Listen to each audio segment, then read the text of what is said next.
што и јас да дискутирам, од причина што покрај сурово да не изгори, покрај суровото сурово да не изгори.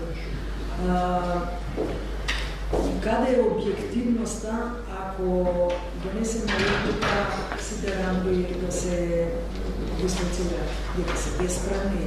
Конкретен пример ќе ви дадам. На Варшавска, двете руски згради, четвртата и петата. Знаете дека има стамбен објект згради. Знаете дека кафе се продаваат. Не дискутирам и не се враќам назад што било. Меѓутоа, во истата таа зграда има ЗУР.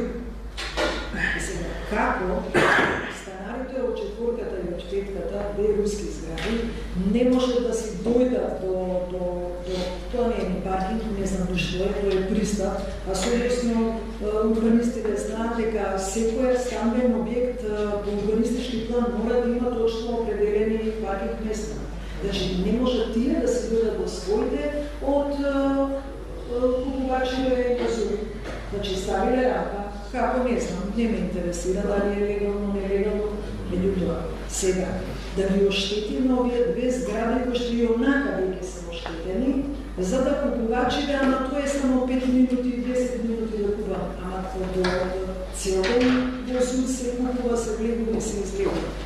Значи, треба голема објективност на луѓето кои што одат на терен ќе проценуваат или ќе носите критериуми или не знам како ќе кажете која рамка да се дистанцира, која рамка да не се дистанцира.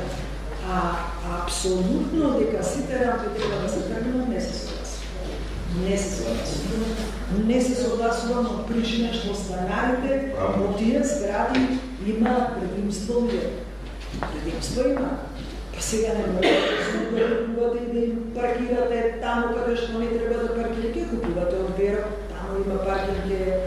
Значи, многу внимателно да се оди со рушење на рампиве, затоа што веќе се оштетени луѓето со самата изградба на тој стамбен објект.